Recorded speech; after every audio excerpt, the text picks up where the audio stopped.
Hello students, आप सभी का स्वागत है। आज हम पढ़ेंगे इलेक्ट्रोस्टैटिक्स पार्ट सेकंड। चैप्टर का नाम है विद्युत फ्लक्स। विद्युत फ्लक्स के बारे में हमने पिछले वीडियो के अंदर पढ़ चुके हैं। विद्युत फ्लक्स क्या होता है हम उसको एक बार रिपीट कर लेते हैं कि किसी पृष्ठ के अभिलंबवत तल में से गुजरने वाली क्षेत्र रेखाओं की संख्या को, कोई पृष्ठ है उस तल के अभिलंबवत तल में से गुजरने वाली क्षेत्र रेखाओं की संख्या को क्या कहते हैं? विद्युत फ्लक्स कहते हैं। क्या कहते हैं? विद्युत फ्लक्स। यह एक अदिश राशि है और इसको फाई से प्रदर्शित करते हैं।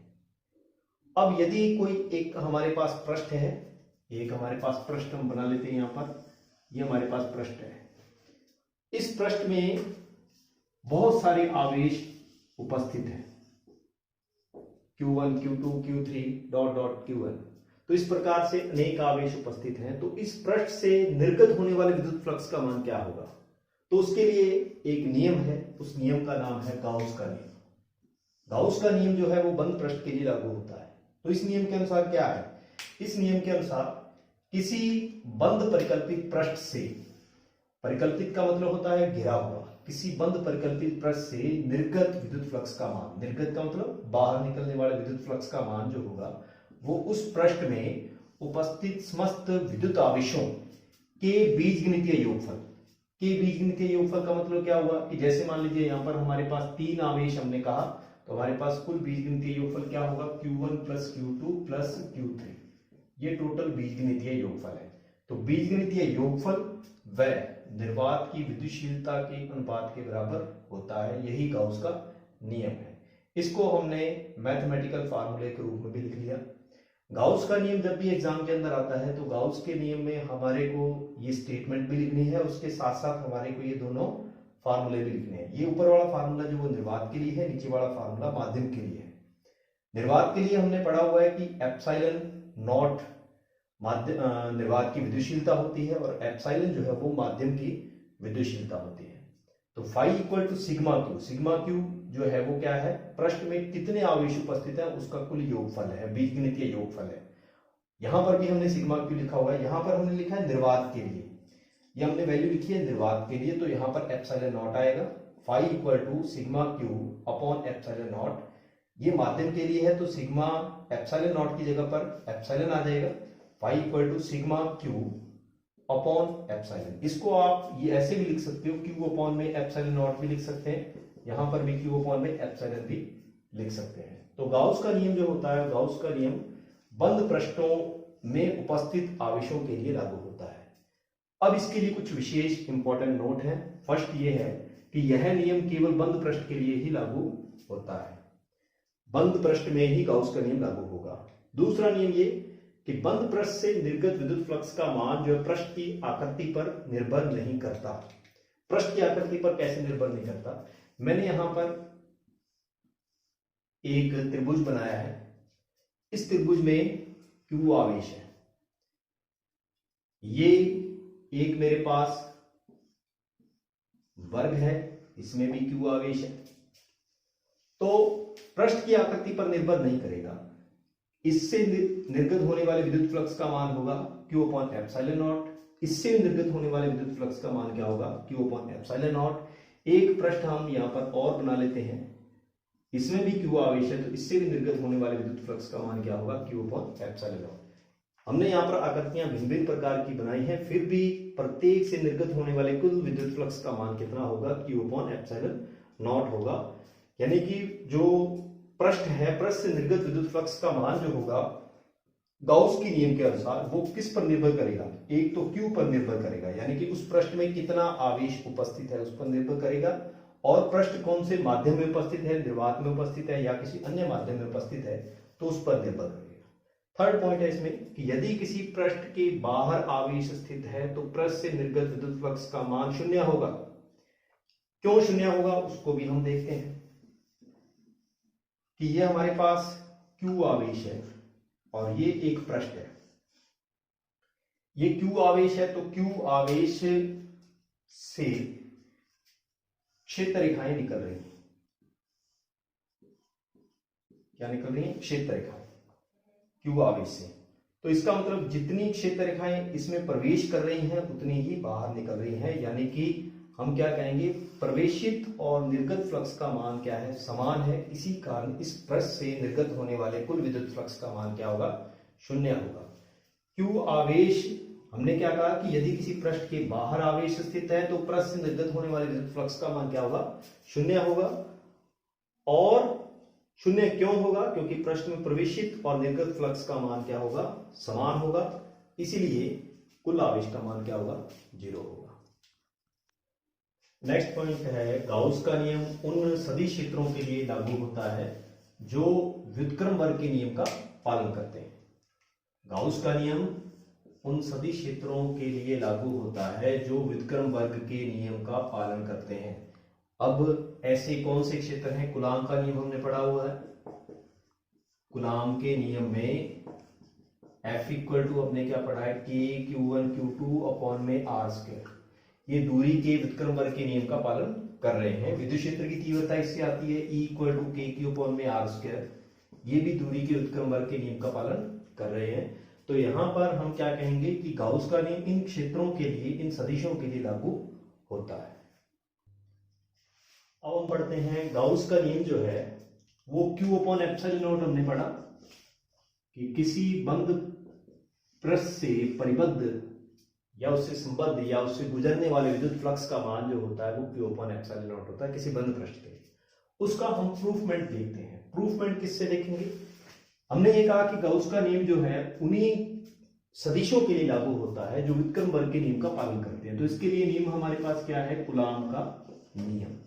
कौन सा नियम है, कूलाम का नियम। तो इस कूलाम के नियम से हम गाउस के नियम की उत्पत्ति करते हैं। तो उसके लिए हमने क्या मान लिया, एक बंद पृष्ठ मान लिया जिसमें Q आवेश स्थित है। इस बंद पृष्ठ को हमने क्या नाम दिया, गाउसी पृष्ठ। और ये Q आवेश जो है वो O बिंदु पर स्थित है।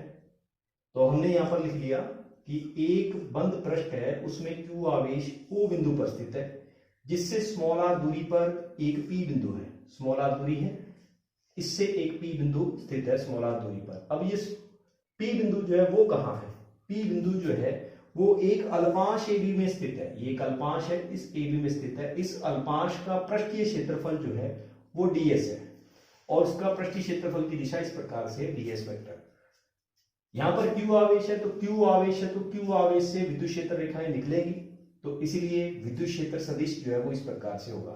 तो हम यहां पर बिंदु आवेश Q के कारण P बिंदु पर विद्युत क्षेत्र की तीव्रता नोट कर लेते हैं। तो हम क्या लिखेंगे कि बिंदु आवेश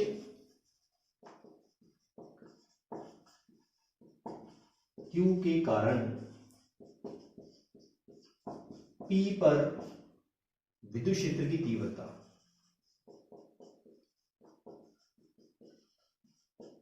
P पर विद्युत क्षेत्र की तीव्रता।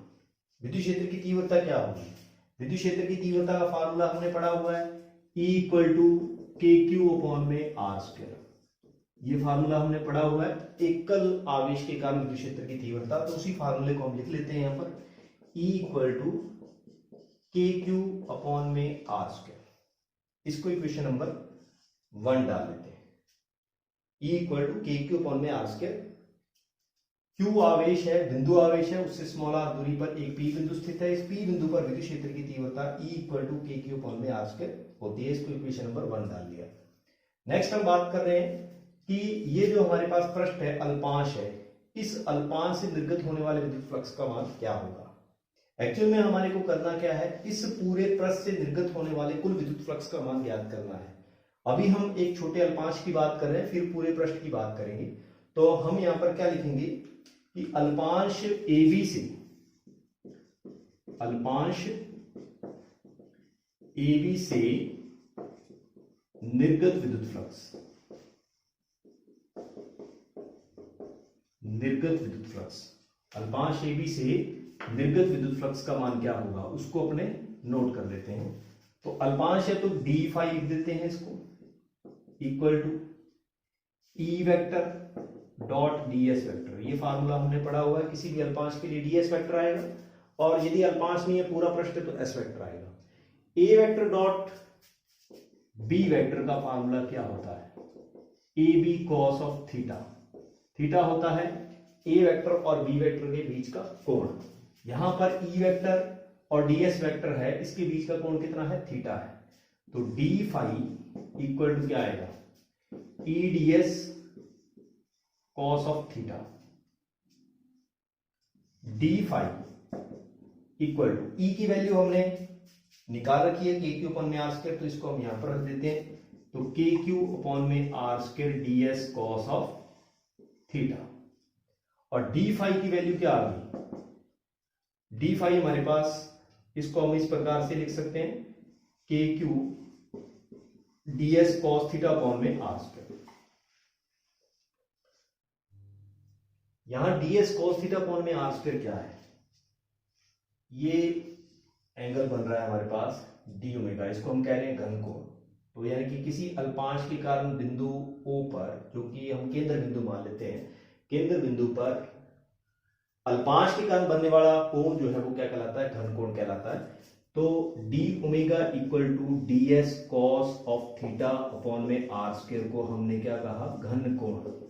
क्या कहा, घन कोण। तो डी फाई इक्वल टू हमारे पास क्या आ जाएगा, के क्यू डी ओमेगा, के क्यू डी ओमेगा। अब संपूर्ण पृष्ठ से निर्गत विद्युत फ्लक्स का मान क्या होगा, संपूर्ण पृष्ठ से निर्गत विद्युत फ्लक्स का मान, संपूर्ण पृष्ठ से निर्गत विद्युत फ्लक्स का मान जो होगा वो क्या आएगा, ये जो समीकरण नंबर हमारे पास 2 है, इस समीकरण का हम समाकलन कर देंगे। क्यों, क्योंकि ये केवल अल्पांश के लिए था, अब हमारे को पूरे पृष्ठ के लिए निकालना है। तो समीकरण 2 का हम समाकलन कर देते हैं। Phi equal to integral of D phi, phi equal to integral K Q D omega. Integral किसका होगा, इंटीग्रल केवल इस घन कोण का होगा। तो फाई इक्वल टू वैल्यू क्या आएगी, फाई इक्वल टू वैल्यू आएगी हमारे पास के क्यू डी ओमेगा। अब इसका मान क्या होगा, तो हम यहां पर क्या कहेंगे, चूंकि लिख देते हैं डी ओमेगा इक्वल टू 4 पाई संपूर्ण पृष्ठ के आंतरिक केंद्र बिंदु पर बनने वाला कुल घन कोण, कुल घन कोण, ये कुल घन कोण है, ये आपको याद रखना है, क्योंकि जब हम 11th के अंदर घन कोण के बारे में पढ़ते हैं तब वहां पर इसकी वैल्यू के बारे में हम पढ़ते हैं। तो टोटल वैल्यू जो है डी ओमेगा इक्वल टू 4 पाई है, तो इसकी जगह पर इंटीग्रल ऑफ डी ओमेगा की जगह पर हम क्या लिख देंगे, इंटीग्रल डी ओमेगा की जगह पर हम लिख देंगे फाई इक्वल टू के क्यू इंटू 4 पाई। के की वैल्यू हमने पढ़ रखी है निर्वात के लिए, 4 पाई से 4 पाई कैंसल आउट हुआ, फाई इक्वल टू क्या आ गया, क्यू अपॉन में epsilon naught. Phi equal to क्या हुआ, क्यू अपॉन में एप्सिलॉन नॉट। तो ये हमारे पास गाउस का नियम आ गया।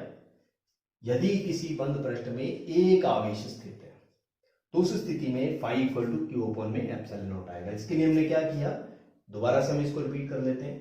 बिंदु O पर हमने एक बिंदु आवेश की कल्पना की है जो कि इस गाउसी पृष्ठ में उपस्थित है। इस बिंदु आवेश से स्मॉल r दूरी पर एक P बिंदु स्थित है, यह P बिंदु एक अल्पांश में स्थित है। इसका पृष्ठीय क्षेत्रफल ds वेक्टर है जिसकी दिशा इस प्रकार से दिखाई है। इस बिंदु आवेश के कारण इस P बिंदु पर विद्युत क्षेत्र की जो तीव्रता का मान k क्यू अपॉन में r स्क्वायर होगा, उसकी दिशा हमने इस प्रकार से दिखा दी। E वेक्टर और ds वेक्टर के मध्य का कोण थीटा है। इस अल्पांश से इस q आवेश के कारण निर्गत होने वाले विद्युत फ्लक्स का मान E vector dot ds vector होगा, जिसको हम E ds cos of theta लिखेंगे। E की वैल्यू पुट कर देते हैं। E की वैल्यू पुट करने के बाद हमारे पास क्या आता है, हमारे पास वैल्यू आ जाती है के क्यू अपॉन में R square ds cos of theta. और ये वाली वैल्यू जो है, ये वाली वैल्यू क्या कहलाती है, घन कोण। किसका घन कोण है, इस अल्पांश के कारण केंद्र पर बनने वाला घन कोण कितना है। और यदि हम इस पूरे पृष्ठ के बारे में बात करें, पूरे संपूर्ण पृष्ठ से निर्गत होने वाले विद्युत फ्लक्स के बारे में बात करें, तो इसका हम क्या कर देंगे, समाकलन कर देंगे। तो ये समाकलन जो है वो डी ओमेगा का समाकलन 4 पाई के बराबर होगा, जो कि क्या कहलाता है, कुल घन कोण कहलाता है। तो फाई इक्वल टू हमारे पास वैल्यू आ गई Q अपॉन में एप्सिलॉन नॉट। अब यदि हम ये मान लें कि इस पृष्ठ के अंदर एक से ज्यादा आवेश स्थित है, तो उस स्थिति में कुल विद्युत फ्लक्स का मान क्या होगा। यहां पर हम ये मान लेते हैं कि एक से ज्यादा आवेश स्थित है। मान लीजिए इसमें Q1 है, Q2 है, Q3 है, इस प्रकार से बहुत सारे आवेश स्थित हैं। तो इस एक Q1 आवेश के कारण इस पृष्ठ से निर्गत होने वाले कुल विद्युत फ्लक्स का मान क्या होगा, या इस संपूर्ण पृष्ठ से निर्गत होने वाले कुल विद्युत फ्लक्स का मान क्या होगा। तो उसको हम इस प्रकार से लिखेंगे φ1 इक्वल टू Q1 अपॉन में एप्सिलॉन नॉट। दूसरे के लिए क्या लिखेंगे, इस आवेश के कारण संपूर्ण पृष्ठ से निर्गत होने वाले विद्युत फ्लक्स का मान क्या लिखेंगे। नेक्स्ट क्या होगा, तो इस प्रकार से इन आवेशों के कारण, प्रत्येक आवेश के कारण निर्गत होने वाले विद्युत फ्लक्स का मान ही आएगा। तो कुल निर्गत विद्युत फ्लक्स का मान क्या आएगा, phi equal to φ1 plus φ2 plus φ3 plus dot dot dot plus φn। यदि n हम आवेश मान ले इसमें, तो फाई इक्वल टू क्या आ जाएगा, Q1 अपॉन में epsilon naught plus Q2 upon में epsilon naught plus Q3 upon में epsilon naught plus dot dot plus Qn upon में एप्सिलॉन नॉट। यहां से हम 1 अपॉन एप्सिलॉन नॉट कॉमन ले लेते हैं, क्या वैल्यू आएगी उसको भी हम नोट कर लेते हैं। वैल्यू हमारे पास आई phi equal to 1 upon epsilon naught common आ गया, Q1 plus Q2 plus Q3 plus dot dot plus Qn, और phi equal to 1 upon epsilon naught, ये इसको हम क्या लिख सकते हैं, सिग्मा क्यू।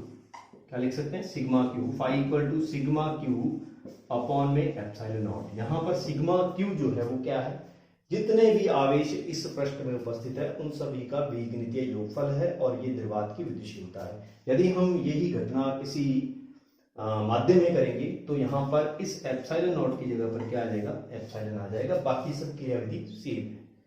तो आज की वीडियो में हमने पढ़ा कि विद्युत फ्लक्स से रिलेटेड गाउस का नियम क्या है, जो कि किसी बंद पृष्ठ के लिए लागू होता है, और इसको किस प्रकार से हम कूलॉम के नियम से उत्पन्न कर सकते हैं। गाउस का नियम जो है परीक्षा की दृष्टि से बहुत ही इंपॉर्टेंट है, इसलिए इसको आप जो है अच्छे तरीके से याद कर लें, और इससे रिलेटेड जो न्यूमेरिकल है वो नेक्स्ट वीडियो में हम करेंगे।